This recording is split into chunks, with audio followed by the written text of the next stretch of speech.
Hello everyone and welcome back to episode 17 of the iProgress podcast. I'm your host Dean, and as always I'm joined by Craig. Today we're going to be looking at the hidden curriculum within your PhD.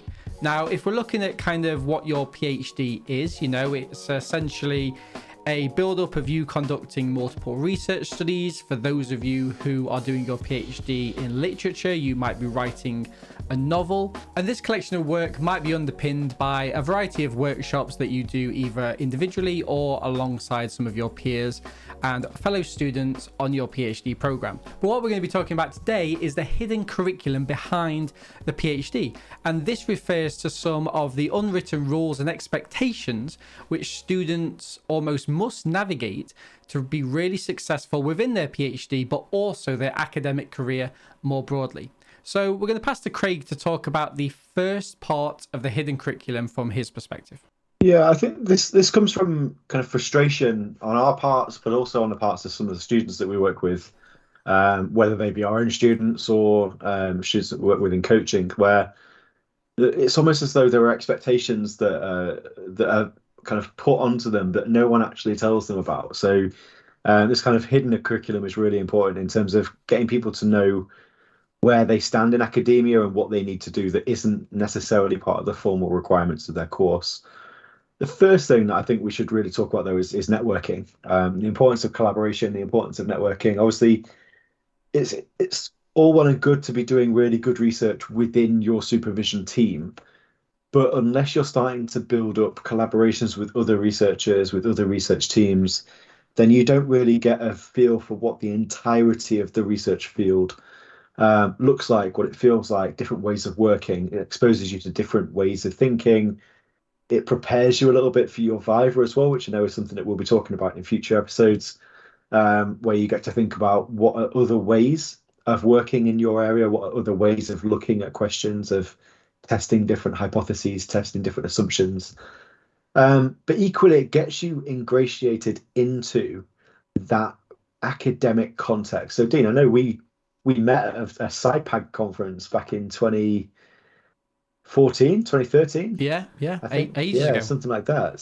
So kind of attending conferences is another way of doing this. It's not just about you kind of cold calling a professor somewhere and saying, hey, I've got this cool idea, do you want to help me out with it? It's about going to these conferences, about talking to people, going for meals with people, having drinks with people, and just getting yourself a bit of an identity as a member of an academic community. I think that informal process of forming relationships, forming networks and collaborations is so important. And it's something that we don't talk about in terms of kind of developing soft skills of communication, first of all, but also about having someone that you can call, someone you can talk to if you need advice or guidance in relation to either your specific degree, your specific project, or just about being an early career academic, someone who can identify with what you're doing. So yeah, I think making connections is really crucial for a number of reasons, and those are just some of them.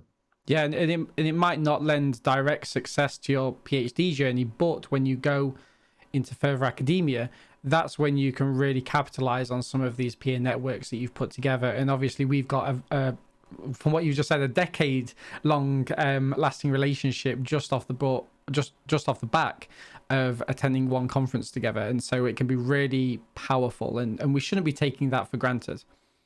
The second element that we want to talk about is the need to publish throughout your PhD, but also more specifically, the need to publish in top academic journals. Now, depending on which university you go to and also the location of that university across the world, it may or may not be an expectation of you to publish along the way. Now, when we look towards next week's podcast, when we're going to be talking about some of the tips to succeed within your Viva, one thing that we're going to be hearkening on is how if you've already published within your PhD, maybe 1, 2, or even 3 papers, then that can be really substantial and really beneficial when you're in that Viva, when you're defending your work towards your examiners or your reviewers, to say, yes, look, I've already made a unique contribution of knowledge. I've had this work peer reviewed. I've developed it based off of the expert reviews from peers and those with expertise in my field. And as such, my work is already validated. And so that can be really powerful. But when you take that a step further to say, okay, so actually, where are we publishing our work? There's very much an expectation within the research arms of universities that we need to be publishing in higher impact factor journals, or at least journals which convey impact more pronounced than some of the smaller, more emerging journals within our field. This not only kind of buys into metrics, which we've discussed quite a lot within the podcast and also other videos on our YouTube channel, but what it allows you to do is say that, yes, my work is significant. It holds such a high place in the recognition of other scholars that it's making groundbreaking impact within my field. And so more and more we're looking towards our students to put some insight in when they're developing their research ideas to say, okay, so actually, yes, this initial idea is publishable, but how can I tweak it even further to make it as impactful and as poignant as possible when we do ultimately go down that publishing route? And again, that further back ends onto your whole Viva experience. Yeah, I think just to add to that, quality is always better than quantity when it comes to PhD publishing. Thinking about how you can put studies together into bigger papers. I know particularly in the UK at the moment, there's a real push for multi-study, high impact factor papers in kind of big journals. Unfortunately, I know we've spoken about this in a few places. It's a metrics game in some cases. So we have to go along and we have to play the game. As much as we probably don't agree with the game, like the rules, or even enjoy playing it sometimes. It feels like a family Christmas gathering.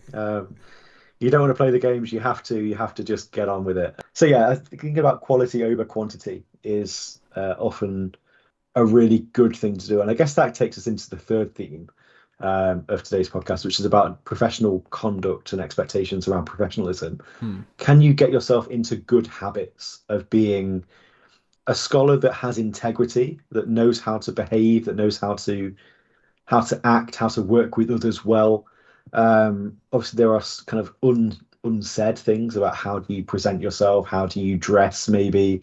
I don't really like those kinds of rules, to be honest. I've never been one that will kind of go to work in a suit. I know there's some colleagues of ours that dress very smartly, and I couldn't pull off what they wear. But wear what you're comfortable in, but obviously have that kind of degree of professionalism about what you're wearing, I guess, if we really want to go to that. But how do you interact with colleagues? How do you structure your work? How do you develop workflows that make sense? How do you manage your workload in a way that means that you are someone who can be depended upon? So making sure you've got good systems for capturing information, for acting on to-do lists and things like that. But also thinking about how do you then work in a way that conveys that level of integrity. So throughout your PhD, what you can be doing is engaging in things like the open science initiatives. If you're in the sciences or the social sciences in particular, can you make sure that you've got good workflows using things like the open science framework, tools that you can use to not only organize your projects as a project management tool, but also engage with broader field-wide initiatives in terms of sharing data, sharing materials, engaging in pre-registration. That won't just help you in your career long term, but also in the immediate term when you're thinking about putting forward an argument as to why you've done what you've done in your project, in your thesis. Thinking about if you've pre-registered your study, you've planned what you're going to do in advance, you can show that what you've done hasn't been p-hacked. You can show that you've gone through these kind of rigorous processes of planning research. And again, if you can publish papers as you're going along, if you can show that you've got a background and a trajectory of engaging in these high profile methods, these processes that show you've got a high degree of integrity, then that's going to really set you up for an effective and a successful career in academia. Yeah, I completely agree and buy into all of that. I think if we take these kind of three lessons together, it very much maps onto one thing that we focus about in terms of our coaching clients, which is being able to tell a story. Lots of academics, lots of PhD students, like it or not, have very similar trajectories.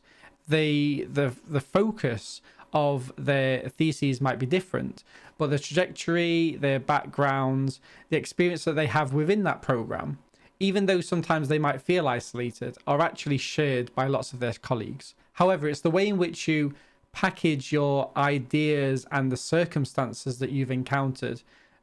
The way in which you talk about it as a story can be very compelling to a future employer. If they can see that you've had that insight from the off and that you've started to plan very meticulously some of your ideas and how you envisage that might map onto applications or implications for policy, the generation of workshops, even something that might be more remote and sustainable within your individual institution, that can be really powerful. And that can be a message which your PhD examiners within your Viva setting can really buy into. So I really do like this idea of the hidden curriculum. I wish it wasn't hidden, but if we kind of reflect on the topics that we've spoken about today, so we've spoken about the importance of networking. That can be at any stage throughout your PhD process and beyond, and even before. In fact, I think that when we talked about when you and I met at that conference, you was actually a master's student and I was in the first year of my PhD. So think about that right from the off. The second theme was publishing in journals, but also publishing that high quality information. Think about how you might be able to package some of your smaller studies into multiple study papers. Think in advance about what you need to implement in terms of getting that published. Do you need a sample from a different country so that you can start to tease into cultural diversion?